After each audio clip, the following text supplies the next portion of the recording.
Les laboratoires Terrazès vous présentent le monde de l'économie.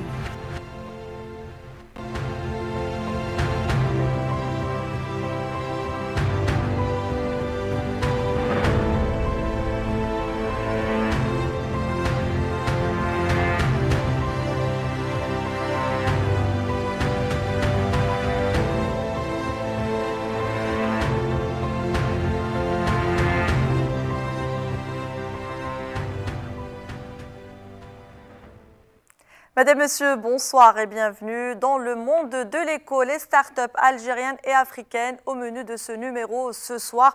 Vous le savez, l'Algérie a accueilli la deuxième édition de l'African Startup Conference qui a lieu depuis le 5 décembre, un événement qui met en lumière l'importance des startups dans le développement économique de l'Afrique avec la participation de plus de 10 000 visiteurs, plus de 500 exposants, 50 ministres africains, 200 investisseurs et plus de 100 experts. L'événement continental a pour objectif de consolider les efforts gouvernementaux afin qu'ils visent à renforcer l'écosystème entrepreneurial tant en Algérie qu'à l'échelle panafricaine. C'est le débat du jour que j'ai le plaisir d'animer avec mes invités. Dr Mohamed Achir, vous êtes économiste, bonsoir, merci d'être avec nous. Bonsoir, c'est moi qui vous remercie. J'ai également le plaisir de recevoir Marc Moko, vous êtes entrepreneur, business coach. Bonsoir, merci de faire partie de ce débat. Merci pour l'invitation. On a avec nous en direct d'Alger, elle est avec nous via Skype, Amina Djebbar, vous êtes fondatrice de la start-up Vendista, une start-up de vide dressing. Bonsoir et merci d'être avec nous également. Bonsoir à tous, je vous remercie pour votre invitation. Et le son n'est pas très bon du côté d'Amina Djebbar. J'espère que vous pourrez régler ça avant de vous poser la question.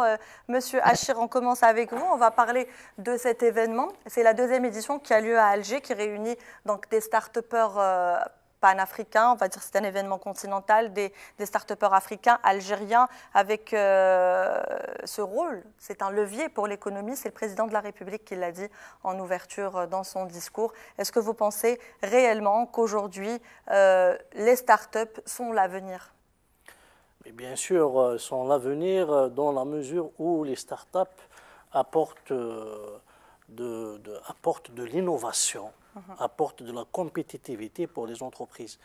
Nous sommes surtout maintenant dans la tertiarisation surtout des économies et l'utilisation des nouvelles technologies d'information et de communication, ainsi que la robotisation, l'intelligence artificielle. Et c'est tout ça qui constitue aujourd'hui les véritables leviers de la croissance économique pérenne et les véritables leviers aussi du développement économique et de la compétitivité. Donc les startups, avant tout, c'est des idées innovantes, c'est de l'innovation aussi, c'est des projets qui répondent aussi à des besoins nouveaux, c'est des projets à forte valeur ajoutée, c'est des projets à forte scalabilité. Donc les startups constituent en quelque sorte, en elles déjà, c'est l'accélérateur de la croissance économique et surtout quand il s'agit d'un secteur des nouvelles technologies d'information et de communication, en tout cas même dans tous les secteurs, y compris les secteurs classiques, l'agriculture, l'industrie et les services. Donc les startups, on peut les retrouver dans tous les secteurs. Mais comment ils peuvent constituer justement le véritable levier, c'est la capacité justement de valoriser ces idées innovantes, ces startups, et de les intégrer dans l'écosystème global afin de tirer donc la croissance économique, afin de tirer la valeur ajoutée et bien entendu pour l'économie algérienne, c'est l'enjeu de la diversification économique, que ce soit de la production, de l'offre ou même des exportations qui se posent comme problème aujourd'hui. Et Marc Moko, vous l'avez compris, en tout cas convaincu des opportunités qu'offre l'Algérie en matière d'innovation notamment. Vous avez décidé de vous installer, de suivre votre épouse. Vous êtes installé en Algérie depuis une année. Et aujourd'hui, vous remarquez donc le fort potentiel en innovation, en jeunesse, en main-d'œuvre. Exactement, exactement. C'est vrai que j'ai la chance d'être dans un écosystème aujourd'hui qui me permet de rencontrer énormément de personnes. Pourquoi? Parce que je suis énormément sur les réseaux sociaux où je cumule effectivement des millions de vues. Pourquoi? Parce que je parle de l'Algérie, je parle de son potentiel, je parle de ce qui est possible de faire aujourd'hui ici. Monsieur Boko, je m'excuse Oui, de vous je vous en couper prie. la parole. Madame Djebbar est avec nous et doit nous quitter malheureusement très rapidement. J'espère que vous nous entendez, Madame Djebbar. Oui, Parlez-nous je vous un petit entends. peu. Oui, parlez-nous un petit peu de votre start-up et des difficultés éventuellement que vous avez rencontrées avant justement d'avoir fondé cette start-up de vide dressing, je le rappelle.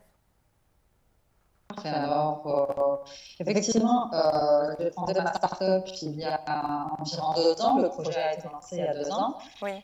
Et parmi les difficultés, en fait, c'était des soucis d'orientation. Je ne savais pas très bien, c'était au début où l'ASF et en fait le militaire avait été créé. Et donc, du coup, j'étais parmi les premières startups labellisées. J'ai eu la chance d'être contactée directement par l'ASF pour être financée. Mais en dehors de ça, les plus grandes difficultés, c'est que personnellement, j'ai dû tout apprendre sur ça, de fil en aiguille. On est entrepreneur, on le devient. Et au final, ça a été très difficile de pouvoir commencer sans savoir par où, en fait. Donc, c'est une fois que j'ai pris la tâche avec l'ASF, où on a commencé à envoyer des fichiers à remplir, des informations à remplir. Oui. Et encore là, c'est quand même assez difficile parce que je ne suis pas, par exemple, financière de formation. Donc, j'ai eu beaucoup de difficultés à pouvoir retourner la documentation qu'on m'a demandé. Également en termes de tout ce qui concerne la réglementation. Donc, je pense qu'un porteur de projet n'a pas forcément toutes les informations nécessaires et qu'aujourd'hui, il serait vraiment intéressant d'avoir une structure qui puisse proposer en fait aux jeunes porteurs de projets des orientations et des conseils afin de pouvoir mener à bien leur projet. C'est très important de le souligner parce que concrètement aujourd'hui, ça va faire un peu plus d'1 an que je suis dans la sphère de l'écosystème algérien. Je ne suis pas incubée, je ne suis pas accélérée, j'ai tout appris sur le tas, entre guillemets, seule. Et j'aurais aimé pouvoir trouver des raccourcis. Et j'ai rencontré une marque hier, d'ailleurs,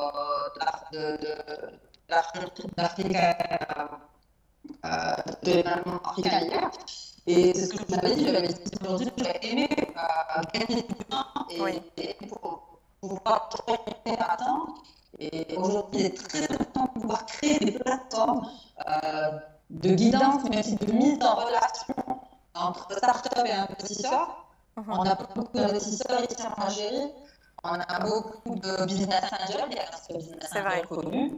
Et aujourd'hui, par exemple, pour l'apprentissage de racing, c'est que j'ai bénéficié d'un premier ticket avec la ASF.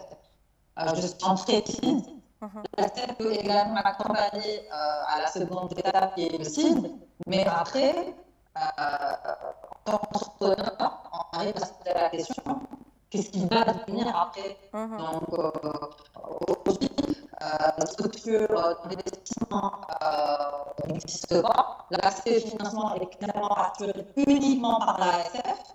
Et aujourd'hui, il serait vraiment très important de pouvoir penser également à une collaboration industrielle et une coopération entre les grandes entreprises et les startups pour encourager cet écosystème. Et en matière, je pense que pour ma part, en tant qu'entrepreneur, en matière de chiffres, Amina Djebbar, est-ce que vous avez des chiffres à nous communiquer? Vous m'entendez? Je disais en matière de chiffres pour un petit peu encourager les jeunes qui voudraient se lancer également dans l'entrepreneuriat finalement en créant leur propre start-up. En matière de chiffres, est-ce que vous avez des chiffres à nous avancer par rapport à votre start-up Vendista? Est-ce que ça marche? Alors oui, alors mon projet a été lancé il y a moins de 6 mois. Ce qu'il faut savoir, c'est un projet quasi existant en Algérie.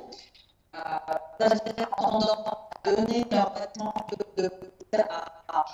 le vendre ou en faire une seconde source de revenus. Du moins, les 5 premiers mois de lancement et de test sont très encourageants. On enregistre plus de 3 000 téléchargements en termes de téléchargement, 90 000 téléchargements. On a plus de 50 000 utilisateurs actifs sur la plateforme, 50 000 plus utilisateurs. de 20 000 articles en ligne et plus de 1200 transactions enregistrées à ce jour. 1200 transactions, j'ai bien entendu? Vous parlez de 1200 transactions, c'est ça? Oui, 1200 transactions. D'accord. Avec un budget marketing assez dérisoire. Donc aujourd'hui, une start-up a besoin de fonds. Oui. Pour Merci. pouvoir fonctionner. Merci. Après, la start-up a également besoin d'orientation et de formation. Oui. Merci beaucoup, Amina Djebbar. Oui. Ce que j'ai soulevé. Oui, dites-nous. Oui. Dites-nous tout. Oui. Merci à vous. Je sais que vous avez d'autres engagements, donc on va continuer à en débattre entre nous sur le plateau. On s'excuse pour le son, la qualité du son n'était pas très bonne, mais en tout cas votre message est passé. Merci Amina Djebbar, je rappelle que vous êtes la fondatrice de la start-up Vendista. Merci d'avoir été avec nous. J'en reviens à vous, Monsieur Moko. Donc Amina Djebbar, qui est également une personne que vous connaissez, que vous avez rencontrée dans le cadre de vos fonctions ici en Algérie. Je rappelle que vous accompagnez donc les jeunes qui veulent entreprendre, qui veulent créer leurs propres affaires finalement. Exactement. Effectivement, les gens qui ont des idées, les porteurs de projets, prioritairement au niveau de la diaspora, parce que c'est vrai que j'ai une grosse communauté en ligne de franco-algériens qui sont aussi bien au Canada qu'à Singapour qu'en France. Et qui voudraient venir. Et ces personnes-là voilà, sont vraiment motivées aujourd'hui par rapport à ce qui se passe au contexte politique et environnementale et sociétale en fait en France, vraiment, il y a vraiment une envie de revenir sur la terre, cette terre algérienne qui les appelle en fait.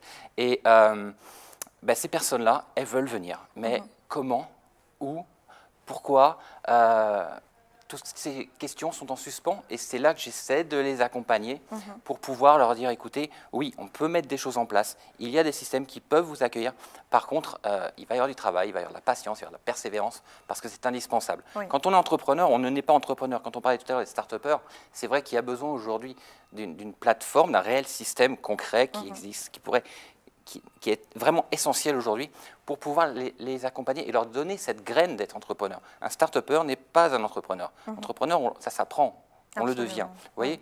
Donc c'est vrai que là, ce qu'a soulevé comme problème tout à l'heure Amina, c'est ça, c'est cette structure. Ce problème d'accompagnement finalement. Aujourd'hui, les jeunes sont livrés à eux-mêmes. C'est ça. Et moi, ce que je rêverais, c'est pour ça que je vois, vraiment, je navigue sur beaucoup de plans pour faire des rencontres, un maximum de rencontres, pour essayer de tendre les perches, dire qu'est-ce qu'on peut faire, comment on peut faire, est-ce que vous auriez les outils, est-ce que vous pourriez mettre quelque chose pour eux, parce que là, il y a vraiment un très gros potentiel de personnes qui pourraient innover dans le pays. Est-ce que vous pourriez dire que la difficulté à votre niveau est que vous n'avez pas d'interface concrètement? Au niveau des startups, oui. Je dirais qu'il y a.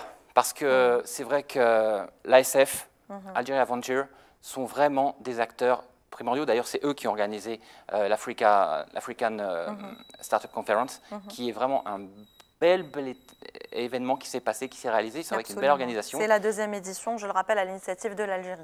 Franchement, c'est vrai que le Premier ministre était là, le ministre de l'économie, du savoir et des startups était là. Ils ont fait des discours. Il y avait pratiquement 50 ministres. Avec le discours du président qui a été élu par le Premier ministre. Exactement. Et c'est vrai que ça a impacté l'importance de cet événement. Bien sûr, parce que le président est conscient. Le président, effectivement, dans les derniers articles qu'il y a eu, c'était l'Algérie va transmettre le savoir, son savoir, parce que c'est vrai qu'aujourd'hui, il y a un réel savoir de l'Algérie, parce que quand on voit tous ces acteurs, j'ai rencontré des dizaines et des dizaines, voire des centaines de start-upers, et toutes ces personnes-là ont vraiment une innovation, ont vraiment des idées, ont vraiment une vision de ce qu'ils veulent apporter, mais pas comme ça, juste pour... Non, c'est pour le pays. Et ça, c'est vrai que tout ça, c'est dans une osmose qui aujourd'hui... je pense, pourrait mener à vraiment de magnifiques résultats et remettre, moi ce que je veux, en fait, je suis français, mais mon rêve, à mon simple niveau, c'est de remettre, que l'Algérie reprenne la place qu'elle mérite dans le monde. Franchement, je vous dis la vérité, c'est ça. beaucoup de gens ne comprennent pas. Mais voilà, ça me tient vraiment à cœur en fait. C'est un bel exemple de Français installés en Algérie en tout cas. Merci. Monsieur Achir, je vous voyais prendre des petites notes de ce que disait Monsieur Moko. Qu'est-ce que vous vouliez apporter comme élément supplémentaire à son propos? Oui, je suis tout à fait d'accord.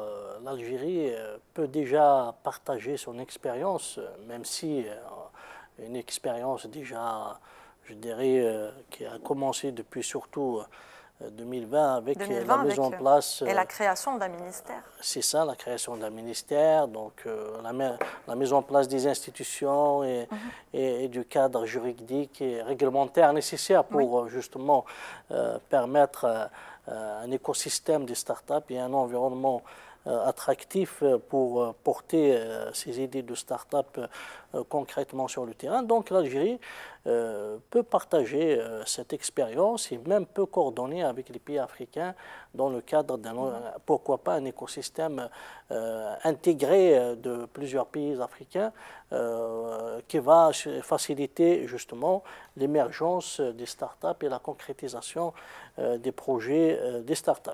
Donc l'Algérie, on peut dire qu'elle a même accéléré son écosystème. Donc en assez très peu de temps quand même, on a un cadre juridique qui aborde pratiquement tous les volets dont a besoin une start-up. C'est vrai qu'il y aura encore d'autres réglementations et même institutions d'accompagnement qui seront nécessaires pour accompagner les startups et l'entrepreneuriat en général, parce que l'entrepreneuriat a un sens encore plus global.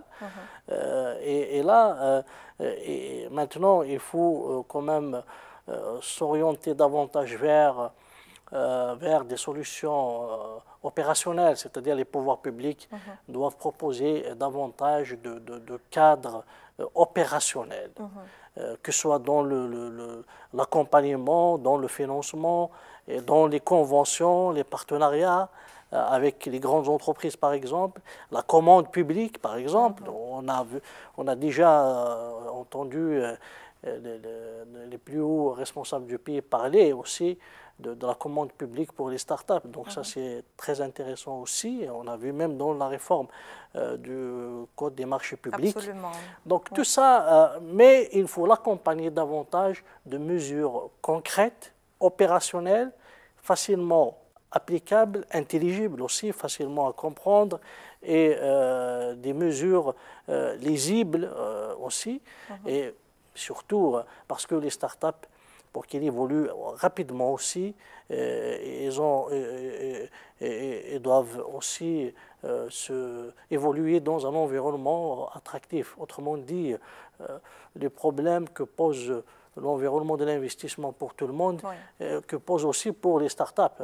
Donc c'est toute cette politique que nous avons remarquée depuis quand même depuis quelques années, avec la mise en place de la loi 22-18 sur l'investissement, c'est-à-dire les différents textes d'application sur le foncier. Plein de réformes, c'est vrai. Oui, c'est toutes ces réformes-là qui vont rendre l'environnement attractif, qui vont débureaucratiser, qui vont lever les contraintes et qui vont fluidifier un peu. Il y a un climat des affaires plus favorable, très bien, d'accord. C'est ça, c'est le climat des affaires favorable pour l'entrepreneuriat au sens général, donc qui va donner aussi ses fruits pour l'émergence des startups.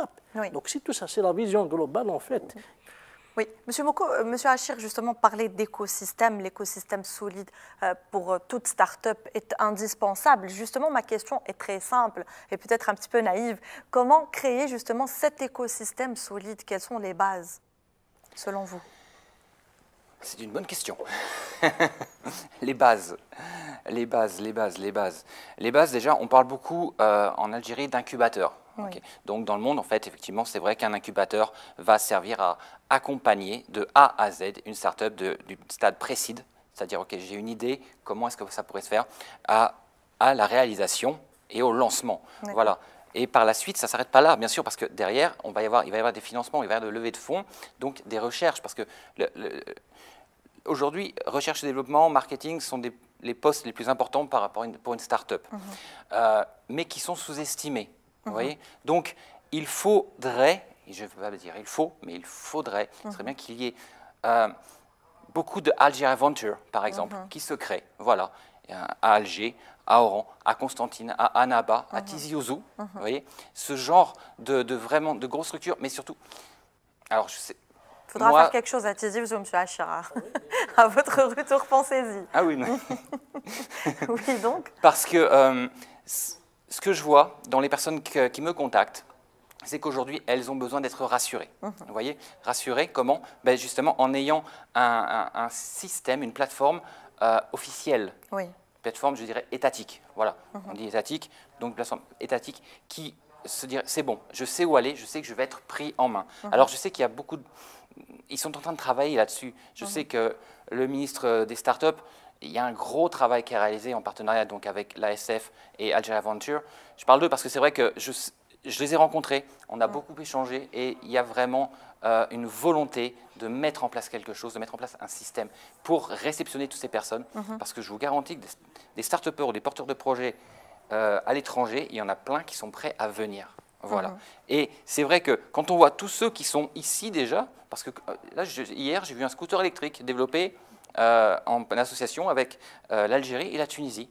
Mais c'est un magnifique projet, ça. Absolument. Du Made in Algérie, parce que je promote le Made in Algérie à 200%. Hier, j'ai vu sur, pareil, une start-up, il a dessiné, créé un robot pompier. Voilà, tout automatique. Et c'est vrai que ça, c'est du Made in Algérie. Donc aujourd'hui, le Made in Algérie a une valeur. Et ce sont des jeunes, il faut le préciser. Mais c'est ça. De très jeunes personnes qui font des merveilles. C'est ça qui est magnifique. C'est que tout ce vivier qui est là, il ne demande qu'à commencer. Voilà, mais alors comment, où, par qui je sais qu'il y a les compétences au niveau de l'accompagnement. Maintenant, peut-être qu'elles ne sont pas encore réunies en osmose dans un endroit, un lieu où on pourrait justement leur permettre de se développer en confiance. Parce que c'est ça, surtout, c'est la confiance. Parce qu'on sait quand même que ce monde, c'est un monde de requins. Tout à fait. Et on ne peut pas faire n'importe quoi parce que beaucoup de gens sont arrivés en disant « je vais te financer ». Ils prenaient 25, 30, 40%, ils prenaient la majorité. Quelques temps après, ces sociétés disparaissaient. Donc c'est vrai, sécuriser, aujourd'hui, c'est ce dont il y a vraiment besoin, rassurer, pour pouvoir développer et aller très loin parce qu'il y a vraiment du potentiel. Absolument. Monsieur Achir, Amina le disait, Monsieur Moko le dit également, le focus d'ailleurs a été mis lors de cette conférence, cette deuxième édition des startups africaines, le focus a été mis sur les défis, les problématiques que rencontrent ces start-upers, ces jeunes entrepreneurs. On parlait de l'accès au financement, de la création d'un cadre réglementaire adapté, des structures de soutien. Est-ce que vous pensez qu'aujourd'hui, justement, il faudrait qu'il y ait tout cela réuni, mais rapidement? On compte 800 startups en Algérie, oui, selon M. Moko. C'est le mot qu'il faut, c'est la rapidité. Hein? Rapidement, justement, parce que la start-up veut concrétiser son projet rapidement. Sinon, la start-up peut être dépassée en quelques, on peut dire en quelques semaines. Peut-être le projet de start-up... Effectivement. Mais c'est vrai en plus. Surtout dans les nouvelles technologies d'information et de communication, par exemple, les systèmes d'application, les plateformes, même le marketing, toutes ces solutions innovantes. Mais il y a des centaines de milliers de personnes aussi qui sont dans, c'est-à-dire cette trajectoire de réflexion, d'idées nouvelles, d'idées innovantes, et de propositions de nouveaux services, de nouveaux produits pour des nouveaux besoins. Donc c'est pour cette raison que pour éviter un taux de mortalité important des startups, il faut que l'écosystème soit un véritable incubateur, un véritable accélérateur aussi, un accélérateur sur tous les plans. Et surtout la question aussi du financement qui pose problème aussi. Hein. Il faut, parce qu'il y a un projet, il ne faut pas attendre une année pour financer un projet. Sinon, ce projet de start-up peut être dépassé. Quelles sont vos propositions? Qu'est-ce qu'il faudrait faire? Alors, pour justement le système le plus adapté aux start-up, bon, c'est un peu le système de l'ASF. Hein. C'est le Algérien, donc le fonds des start-up algériens. Pourquoi? Parce que l'ASF Algerian Startup Funds, donc il est basé sur le mode de financement du capital investissement. Alors, ce n'est pas avec les banques qu'on va financer les startups. C'est pas avec aussi peut-être on peut avoir un mécanisme de subvention publique, ça existe dans plusieurs pays. Mais le système le plus adapté et le mieux placé pour financer les startups, c'est le capital investissement, c'est le mode de financement par le capital investissement, c'est-à-dire c'est un financement par prise de participation dans le projet et dans le capital de l'entreprise, mais plus exactement parce que lorsqu'on parle du capital investissement, on peut parler du capital risque, du capital développement et du capital transmission. Donc le plus important actuellement, surtout pour les startups, c'est le capital risque. Et dans le capital risque, c'est le capital amorçage. Et c'est là le capital amorçage justement. Donc ces fonds du capital risque, donc c'est des sociétés du capital investissement. La loi existe en Algérie sur les sociétés du capital investissement. Et il y a eu même des fonds de wilaya qui ont été créés dans cette philosophie du capital investissement. Mais sur le terrain, je ne sais pas, est-ce qu'il y a des résultats déjà palpables sur le terrain en termes de prise de participation dans des projets comme ça, innovants et dans des startups ou bien dans l'entrepreneuriat. En tout cas, l'ASF, elle a commencé déjà à financer. Et l'ASF, bien sûr, pour financer, il faut que le projet, que ce soit un projet innovant, start-up ou incubateur, donc, soit labellisé donc, par la commission de labellisation du ministère. Et là, je pense que les dernières statistiques que j'ai entendues de la part d'une responsable du ministère, ça parle de 2000 déjà projets entre start-up, incubateurs et projets innovants labellisés. Donc tous ces projets-là, donc, ils sont éligibles au financement de l'ASF, donc de ce fonds de capital investissement. C'est un fonds de capital investissement, donc c'est une prise de participation. Donc il faut multiplier en Algérie les sociétés du capital risque surtout, les sociétés du capital risque. On a les banques, les 6 banques publiques ont déjà créé des sociétés de capital risque captives, c'est-à-dire qui sont dépendantes de la banque. Et on ne sait pas, il y avait Sofinance aussi, et là, l'activité entre autres, et là, l'activité du capital risque, du financement par le capital risque. Et il y avait d'autres aussi, on peut citer d'autres, mais c'est ça qu'il faut intégrer dans cet écosystème. Parce que la banque ne peut pas financer les idées. La banque, elle vous demande des garanties. La banque ne finance que les riches. Mais par contre, les sociétés de capital d'investissement, elles sont là pour prendre des risques excessifs. Elles sont là pour financer un projet et financer des idées, financer un business plan. Bien entendu, il faut un business plan, d'où l'intérêt des formateurs qui ont des compétences avérées en termes d'élaboration du business plan, volet marketing, volet opérationnel du produit, là que vous entrez en jeu, volet financier, etc. Monsieur Moko, justement, est-ce que vous pensez que c'est une bonne alternative? Ce sont des solutions qui peuvent être appliquées sur le terrain et qui pourraient réduire donc ce stress que subissent les start-upers. Oui, je pense qu'aujourd'hui, c'est pareil, l'ASF est en pleine mutation. Il faut savoir que là, en 2024, il va y avoir énormément de changements. Ça s'annonce au fur et à mesure, mais on sait très bien qu'il y a beaucoup de choses qui vont se mettre en place, ne serait-ce que ce statut d'auto-entrepreneur qui va être activé. Il y a déjà quand même 2000 dossiers aujourd'hui en attente qui vont être activés en début 2024.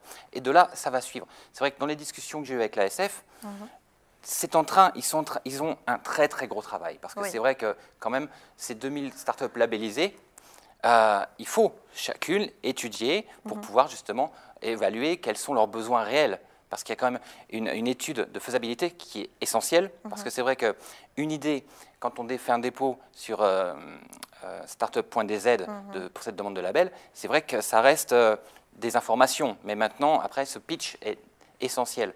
Mais aujourd'hui, l'ASF avec Algeria Ventures sont effectivement les meilleures plateformes pour recevoir. D'ailleurs, hier, il y a eu ce qu'on appelle un pitch jungle à la conférence. Il y avait une centaine de fonds d'investissement et investisseurs du monde entier qui étaient là, dont un fonds d'investissement, il faut savoir, c'est quand même vraiment, je dis bravo à l'équipe qui a organisé ça, un fonds d'investissement coréen qui gère $1 milliard quand même, qui était là. Et donc, ils ont reçu à tour de rôle des start-upers qui ont présenté, qui ont expliqué leurs besoins pour pouvoir. Donc, c'est vrai que le fait que ce soit ouvert ce financement à l'étranger, ces investissements à l'étranger, ça donne un coup de boost en plus. Parce que tout à l'heure, effectivement, quand vous parliez des fonds des wilayas, je crois que c'est un fonds qui est à l'auteur de 411 millions d'euros quand même, c'est quand même une sacrée somme. Oui. Ça va se mettre en place aussi. C'est pour ça que moi j'ai pleinement confiance, parce que je sais qu'en face, il y a des gens qui ont conscience des besoins, mais qu'il faut du temps pour que ça se mette. Parce que c'est vrai que c'est tout jeune, l'écosystème de start-up. Il faut voir ça de loin. On se dit quand même, ce qui a été fait en 2 ans et demi, c'est magnifique quand même. Grâce à la volonté et à l'engagement fort des pouvoirs publics. Mais complètement. Absolument. Donc les startups algériennes sont reconnues comme leaders en Afrique, avec, on le disait tout à l'heure en off, avec 800 startups contre 675 en Chine. Donc l'Algérie est devant la Chine, c'est pour dire qu'aujourd'hui il y a un gros travail qui est fait dans ce sens.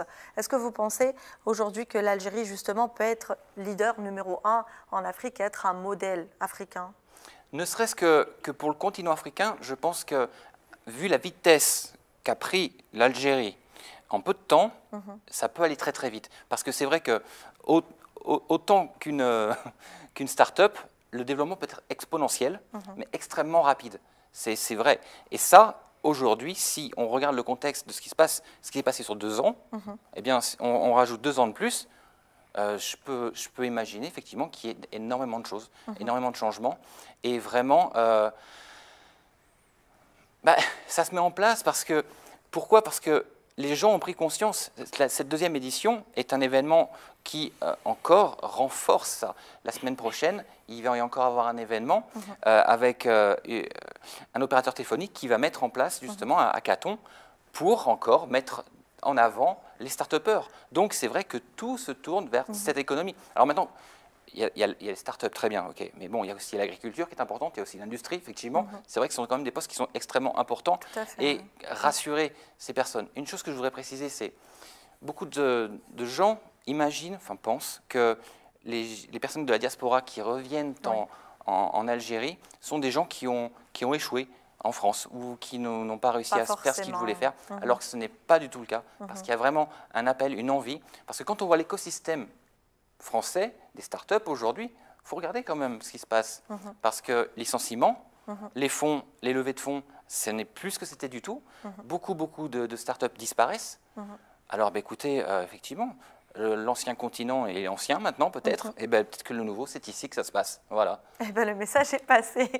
Monsieur Achir, toujours en train de rédiger ses petites notes, vous qui connaissez bien la géoéconomie, est-ce qu'aujourd'hui, grâce à ce genre d'événement, à l'initiative de l'Algérie, on peut développer une identité africaine commune? Est-ce qu'aujourd'hui, on peut créer justement cet écosystème, ce modèle africain commun de start-up? En tout cas, ça fait connaître notre pays, et ça fait tisser des relations avec les pays africains, donc ça fait partie du soft power. Donc ça fait partie de la géopolitique aussi. Exactement, c'est ce que je disais. Bien sûr, il faut créer le maximum d'intégration de l'Algérie avec les pays africains, parce que l'Algérie, je pense que durant plusieurs années, il n'a pas assez investi c'est-à-dire avec cette intégration africaine. Maintenant qu'il y a la ZLECAf d'abord, donc la ZLECAf, donc avec son appel, bon, il est entré en vigueur en janvier 2021, mais il faudrait un peu de temps aussi pour qu'elle soit sur le terrain. En tout cas, je rappelle encore une fois que tous les présidents des États africains avaient appelé à l'accélération de la mise en place de la ZLECAf. Oui, de la ZLECAf. Donc on est encore dans le temps, justement, on est toujours à l'arrêt. C'est ça, parce que ça va quand même lever les entraves au commerce intra-africain, aux échanges intra-africains. Et les startups aussi seront des solutions innovantes, surtout pour certains défis des pays africains, notamment le défi alimentaire, le défi de l'eau. Donc c'était la sécurité de l'eau, la sécurité alimentaire, la sécurité même, la sécurité énergétique et la transition énergétique. Donc les Africains, écoute, ils ont un niveau quand même, d'excellence dans certaines certaines branches de recherche, etc. Mais malheureusement, on les retrouve ailleurs. Hein. On les retrouve, d'ailleurs, on les capte, que ce soit pour la Silicon Valley, pour les pays européens, etc. Donc pourquoi pas, justement, ces cerveaux africains ne profitent pas pour l'Afrique, pour régler les problèmes de l'Afrique et les besoins de l'Afrique, pour proposer des solutions aux pays africains. Donc c'est ça l'enjeu. Même quand mon ami qui parlait de la diaspora, effectivement, créer des passerelles avec notre diaspora qui est à l'étranger, parce que cette diaspora, d'abord, elle a aussi des idées innovantes, elle a des projets peut-être déjà qui sont en place. C'est imprégné d'une autre expérience. Mais effectivement, ils ont l'expérience. Et puis, il y a carrément des entreprises déjà qui sont installées, donc ils peuvent lancer des entreprises en Algérie. Donc tout ça, ce maillage et ce système va être bénéfique pour l'Algérie et pour tous les pays africains. En tout cas, l'Afrique doit compter sur elle, surtout sur sa ressource humaine, sur son capital humain.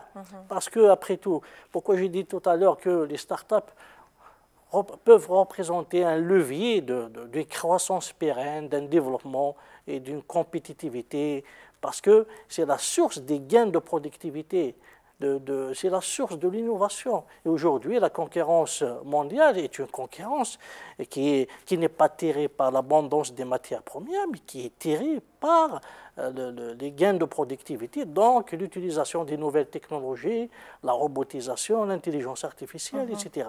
Donc c'est ça ce qu'il faut capter. En Algérie, justement, ce qui est bien et ce qu'il faut souligner, et ça a été déjà d'ailleurs souligné plusieurs fois par le président de la République lors du Conseil des ministres, c'est cette coordination qu'on retrouve entre le ministère des startups et l'enseignement supérieur, le ministre de l'enseignement supérieur. Parce que les universités, c'est des réservoirs de belles idées, de projets innovants, de projets de fin d'études. Et tout ça peut être aussi valorisé. C'est la valorisation de la recherche, la valorisation des résultats de la recherche pour créer carrément des startups, donc créer des diplômes startups et pourquoi pas rapidement lancer des entreprises. Donc tout ça, donc c'est ça qui va valoriser. Ça peut aussi contrer un autre phénomène qui est la fuite des cerveaux. Mais bien sûr. Oui. Donc c'est dans le même sillage, Monsieur Moko, est-ce que vous pensez qu'aujourd'hui cet événement, par exemple, a permis réellement et concrètement d'explorer le potentiel de collaboration transfrontalière? Est-ce qu'aujourd'hui, avec ces startups, il n'y a plus de frontières, justement? Pour moi, effectivement, d'après ce que j'ai compris et vu, en ayant passé quand même 2 jours complets dans ces lieux, eh bien, il y a vraiment des cohésions qui se sont faites entre différents pays, effectivement, comme l'Algérie et la Tunisie. Il y a eu énormément de partenariats. C'est assez étrange d'ailleurs parce que c'est vrai que beaucoup de gens sont venus voir et disent on a vraiment, c'est marrant parce que beaucoup de startups algériennes se sont unies pour faire des projets communs avec les Tunisiens. Donc c'est magnifique déjà. Là, on est sur la proximité. Mais après, il y avait le Kenya, il y avait le Nigeria, il y avait l'Afrique du Sud. Tous ces personnes étaient là dans une même énergie, effectivement, pour une Afrique digitale, un continent tourné vers l'innovation, bien sûr. Et j'en suis persuadé qu'aujourd'hui, beaucoup de choses vont se passer. C'est vrai qu'il y a eu l'époque des États-Unis, il y a eu la période de l'Inde quand même, d'accord? Parce que même s'ils ne développent pas, ils ont énormément de compétences et de développeurs. Donc, il faut savoir qu'en fait, aujourd'hui, les 3/4 des développeurs qui développent les applications sont d'Inde. Donc là, l'Afrique, effectivement, s'est mise totalement dessus depuis quelques années. Ils les préparent. Et c'est vrai ce que vous disiez tout à l'heure par rapport aux maisons d'entrepreneuriat, avec toutes ces universitaires qui intègrent ces écosystèmes, j'aime bien le mot écosystème, ces écosystèmes entrepreneuriaux, justement, eh bien, sont préparés aujourd'hui à être start-upers, mais entrepreneurs en même temps. Donc on gagne un temps incroyable quand même par rapport à la préparation. Et ensuite, de là, on va les emmener vers des structures qui peuvent leur permettre de se développer. Et je pense qu'après, la boucle est bouclée, simplement. Et tout à l'heure, en off, on se disait comme ça complètement spontanément, vous me disiez, je parlais de modèle africain, et vous me disiez, pour moi, le modèle africain, c'est la Tunisie. Qu'est-ce que la Tunisie a de plus? Comment on pourrait s'inspirer du modèle tunisien, par exemple? C'est une bonne question. Merci. J'ai dit ça? Oui, oui. Ah, Je ne m'en rappelle pas, parce que non, j'avais soulevé le fait effectivement que la Tunisie avait développé effectivement assez rapidement leur capacité effectivement à non, je n'ai pas dit si, je dis ça. Non, par exemple, c'est pas grave, il n'assume plus. Si vous voulez un peu citer l'exemple ou bien l'expérience tunisienne, surtout dans le cadre du financement. Oui. Les Tunisiens sont très avancés dans le capital risque, par exemple, dans le capital investissement. Et il y avait même une société algéro-tunisienne du capital investissement qui s'est installée en Algérie, ça fait 2 décennies, je pense. Hein. C'est Maghreb Invest. Hein. Donc, il y a la Tunisie, elle a un système financier quand même dynamique et elle a des sociétés de capital risque. Donc, l'expérience de financement de l'entrepreneuriat en général par les sociétés de capital investissement, plus exactement le capital risque qui prend surtout la phase de démarrage, conception et la phase de croissance. La première phase de croissance d'une start-up ou d'une entreprise, parce que le capital risque n'est pas fait seulement pour les start-up, hein, c'est pour toutes les entreprises. Hein. Donc la Tunisie, je pense, elle a une très bonne expérience là-dessus. Donc nous arrivons pratiquement à terme de notre émission. Monsieur Achir, ce sera peut-être votre dernière intervention, mais comment concrètement renforcer l'écosystème entrepreneurial tant en Algérie qu'à l'échelle justement panafricaine?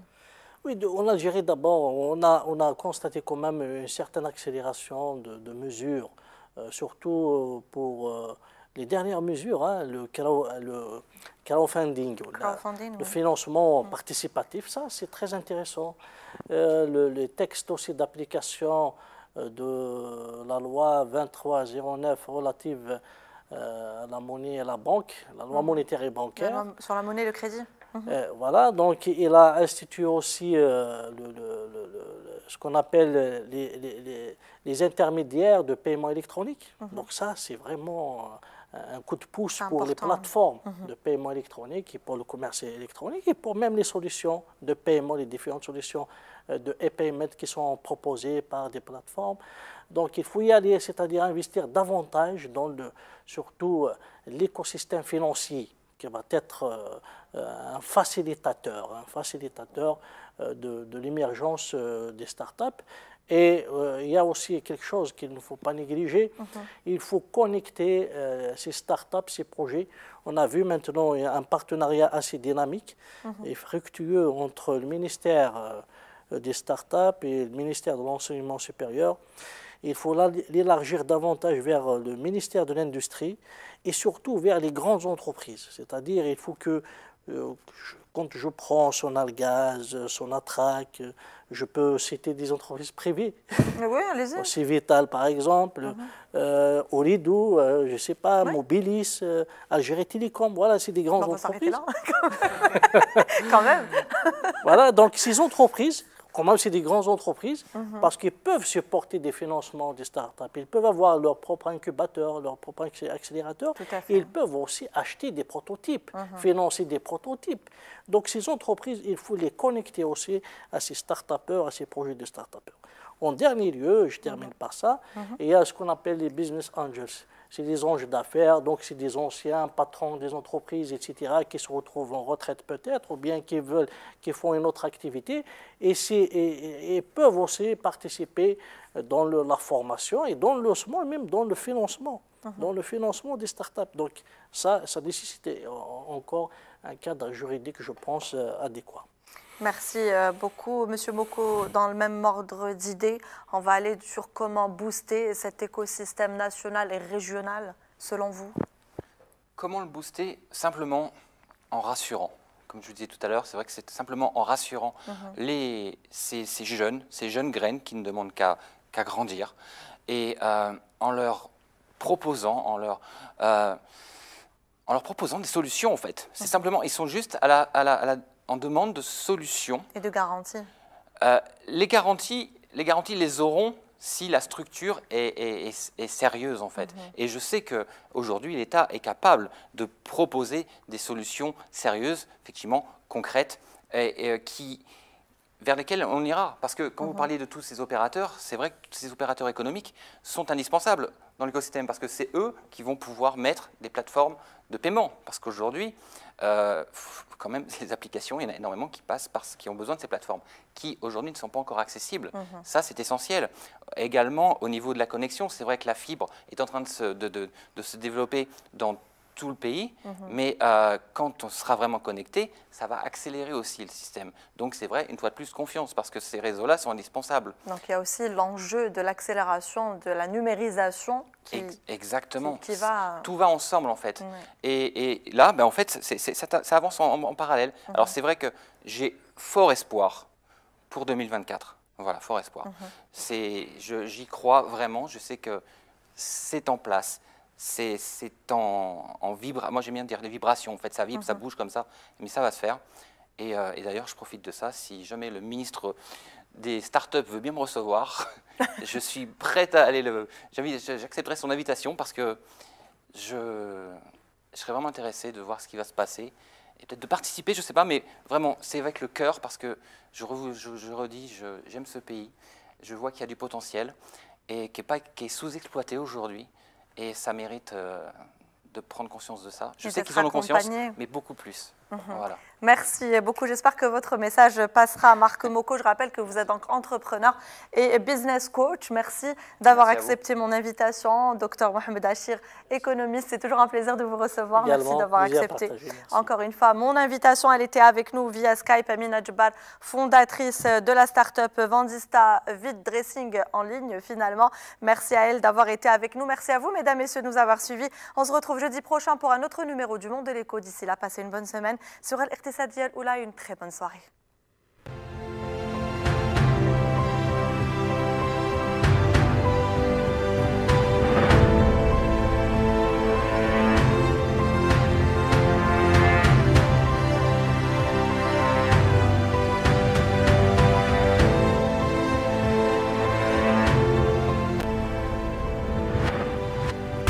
Ce programme vous a été présenté sous le parrainage des laboratoires Frater Azès.